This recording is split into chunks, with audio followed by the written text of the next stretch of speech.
12 حاجة هقول لك عليهم النهاردة، اعملهم هتتعد في وسط الرجالة راجل حقيقي. انت كأم علموهم لابنك، ابنك هيبقى في وسط البني ادمين بني ادم راجل حقيقي. اول هام علاقتك بربنا، اول هام علاقتك بربك لابد تكون في المقام الاول، دي مفيش فيها كلام. تاني حاجة علاقتك بأبوك وأمك وأهل بيتك، لابد يبقى ليهم عندك في المكان العالي. احترم والديك، إن كانوا موجودين على قيد الحياة احترمهم وقدرهم وقدمهم. اللي مفيش خير في أبوه وأمه ولاش خير في حد. إن كان والدك ولا والدتك ولا حد منهم فارق الحياة، خليك وافي له بالدعاء والاحترام وبالتبجيل وتجيب سيرته بكل خير. علاقتك بربك واحترم أبوك وأمك، وتبدأ بعد كده أعدلك مراحل حياتك. لو أنت راجل حقيقي عمرك ما هتقوم من النوم الظهر. الراجل المحترم، الراجل المعدود بيقوم بدري لأن عنده يوم هيبدأ. اليوم ده كل دقيقة فيه لها تمن، لابد يشتغل وهيجتهد وهيبين عشان ينجح، عشان يكون، عشان بيته، عشان اخواته، عشان مراته، عشان لابد. انما انا قايم له الظهر ده وقايم ويتكلم على النت وقايم على التليفون، ده راجل؟ والله لا يكون. تالت حاجة اقول لكم عليها بعد علاقتك بربنا وابوك وامك وتقوم من النوم بدري، رابع حاجة لابد تاخدي بالك من ابنك، وانت تاخد بالك من ابنك وانت تكون كده عشان هو يتعلم منك.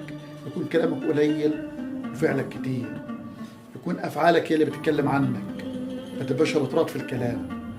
لابد تكون بني ادم متزن، لابد تكون كلامك بحكمه عامله زي الدواء. كانوا يقولوا لنا زمان الكلام زي الدواء، لو كترت منه يضر. راجل الجد خامس حاجه ما يشتكيش، مش سهل الشكوى، بيواجه ويتحدى المشاكل والمصاعب بدون شكوى. شكوته لربنا بينه وبين ربنا. انما ان يقعد مع فلان وانا وحالي ودنيتي ومشاكلي دي بتعمل عندك خلل في الرجوله.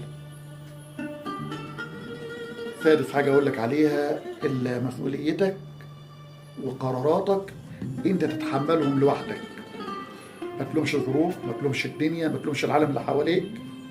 تحمل امورك، مسؤوليتك اللي ربنا حطها على عاتقك، وهو لما ربنا كلفك بيها هو عالم بعلمه ان انت قادر انت تشيل. فانت شيل وتحمل واهتم وكمل بدون ما تحط على الظروف وانا وشايل وحاطط. ربك يعينك يقدرك. ما تدورش على قيمتك في عيون حد، قيمتك معروفه ومحفوظه. فانت لو حد بيقلل منك ابتعد عنه، ده اول صيانه لكرامتك. انما تجري وراه وتتوسل اليه وتطلب منه مش هيقدرك ولا يحطك في عينه. عندك موضوع حد عرضه منك ولا حد طلبه منك تعمل حاجه، ولو ما انتش قادر تعملها قول لا مش هقدر اعملها. ما تبقاش بقى فنجاري وفتح لصدرك وانا هعمل وهخلي وانت لا تعرف تعمل ولا تخلي. يجي راجل يسالك بعد كده والله ما عرفت اعمل، يبقى انت شكلك ايه بقى؟ تاسع حاجه اقول لك عليها، ان الراجل لابد يكون متعلم مثقف. اقرا وتعلم واجتهد وتنور وتكون خلي بكره احلى من يومك. الراجل الجد، الراجل الحقيقي ما يفضلش واقف في مكانه، كل يوم يبقى بيجيب حاجه جديده، بيتعلم حاجه افضل. 10 حاجة اصنع على نفسك مبدأ، خلي في حياتك مبدأ تعيش بيه، العالم تبقى عارفاك بيه زي الريحة بتاعتك.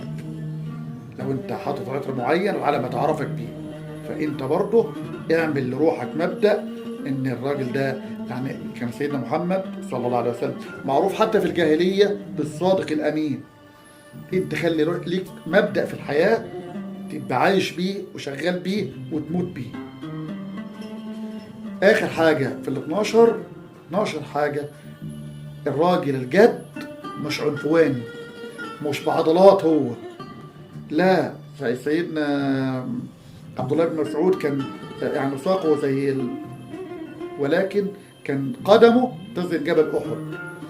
فالرجاله مش بالعضلات ولا بالفتوانه ولكن بعقلهم، بفطنتهم، بحكمتهم، بازاي يتعاملوا مع الموقف، بازاي يتعاملوا مع المواقف. الراجل الحقيقي يتعرف بهدوءه مش بغضبه، مش بغضبه. السلام عليكم.